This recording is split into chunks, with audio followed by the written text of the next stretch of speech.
नमस्कार।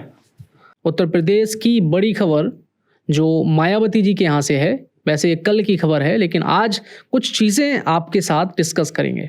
मायावती जी ने आनंद को बाहर कर दिया है, पार्टी से बेदखल कर दिया है और कहा है मेरे जीते जी पार्टी का कोई उत्तराधिकारी नहीं होगा। चलिए ठीक है, लेकिन इसमें कुछ सवाल उठ रहे हैं, विपक्ष सवाल उठा रहा है और उनके खुद अपने समर्थक पार्टी के कार्यकर्ता भी सवाल उठा रहे हैं और जनता का भी सवाल है कि ऐसा क्या डिसीजन और ऐसा क्या हुआ कि बहन जी मायावती जी को अपने ही भतीजे जिसको वो सबसे ज़्यादा चाहती थी, सबसे ज़्यादा प्यार करती थी, उनको पार्टी से बाहर निकाल दिया। इसमें देखिए दो तर्क बता रहे हैं।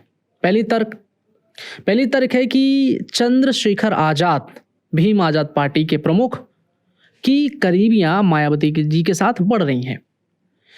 चंद्रशेखर आज़ाद अपने हर इंटरव्यू में मायावती जी की तारीफ करते दिखते हैं।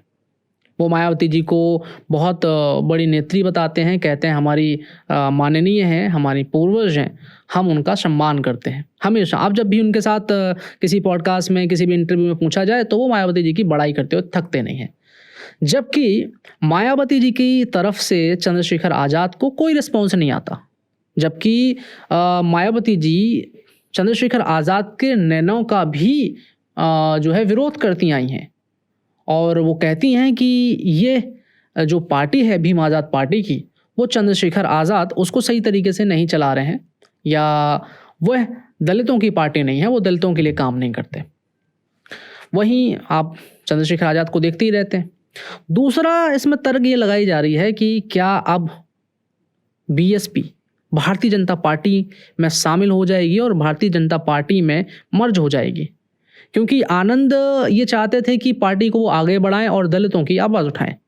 आनंद हमेशा बीजेपी के अगेंस्ट बोलते थे, लेकिन पिछले 5 सालों में हमने मायावती जी को कभी भी भारतीय जनता पार्टी के विरोध में बोलते हुए बहुत कम सुना है।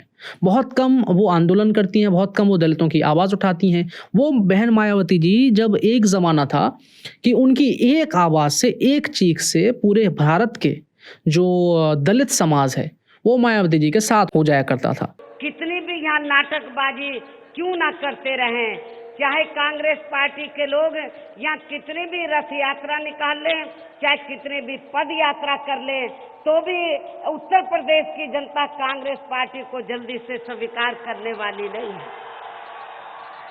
मायावती जी के कंधे से कंधे मिला के आगे बढ़ता था, उनके हर डिसीजन का, हर निर्णय का साथ देता था। लेकिन पिछले कुछ सालों में हम देखें कि वो ना तो दलितों के बारे में ज़्यादा बात करती हैं, ना ही वो भारतीय जनता पार्टी का विरोध करती हैं। वैसे अगर राजनीतिक नज़रिए से देखा जाए, राजनीतिक विशेषज्ञों की बात करी जाए, बड़े वरिष्ठ पत्रकारों की बात करी जाए, तो वो लोग कहते हैं कि बीजेपी दलितों का विरोध करती है, दलित का समर्थन नहीं करती और दलितों की सबसे बड़ी पार्टी है बीएसपी। बीएसपी की प्रदेश में भी, उत्तर प्रदेश में 2 बार वो मुख्यमंत्री रही, उससे पहले और कई जगह उनके कई विधायक रहे। बीएसपी का बड़ा रोल रहा है देश में, एक राष्ट्रीय पार्टी भी रही है। लेकिन आनंद को निकालने के पीछे एक बड़ा यही कारण बताया जा रहा है, या तो वो चंद्रशेखर आज़ाद को अपनी पार्टी में लेके आएंगी और बीएसपी का बड़ा नेता बनाएंगे, जो कि चंद्रशेखर आज़ाद खुद पिछले 10 सालों में एक बहुत बड़े लोकप्रिय नेता बन के निकले हैं। चंद्रशेखर आज़ाद नेता ही नहीं, उन्होंने अपनी भीम आज़ाद पार्टी भी बनाई। भीम आज़ाद पार्टी से वो नगीना सीट से सांसद भी बने, संसद भी पहुंचे। तो जिस तरह से भीम आज़ाद पार्टी के प्रमुख यानी चंद्रशेखर आज़ाद का कद बढ़ रहा है, उस तरह से ऐसा अनुमान लगाया जा रहा है कि मायावती जी चाहती हैं कि उन्हें बीएसपी पार्टी में बुला लें और बीएसपी पार्टी की जिम्मेदारियां दें। ऐसा लोग कह रहे हैं, मेरा इसमें कोई पुष्टिकरण नहीं है। दूसरा यही कह रहे हैं कि अब बीएसपी अगर आनंद को टीम से बाहर कर चुकी है, पार्टी से बाहर कर चुकी है, तो अब बीएसपी बीजेपी के बी टीम बन के काम करेगी। क्योंकि अभी ये चर्चाएं चली रही थी कि बीएसपी बीजेपी की बी टीम बन गई है, तो अब ये चर्चाएं और जोर शोर से चलने लगेंगी कि बीएसपी बीजेपी की बी टीम बनेगी। आपका क्या मत है इस पूरे जो प्रक्रिया है, पूरी जो बातें हैं, अपनी राय हमें कमेंट में जरूर बताएं।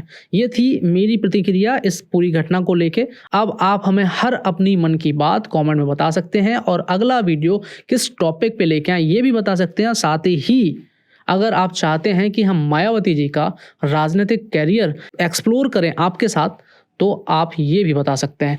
जय हिंद, वंदे मातरम, जय श्री राम। बने रहें NewsStar 7 मीडिया के साथ। हमें फॉलो करें YouTube, Instagram, Facebook और Twitter पर। मिलते हैं अगले वीडियो में।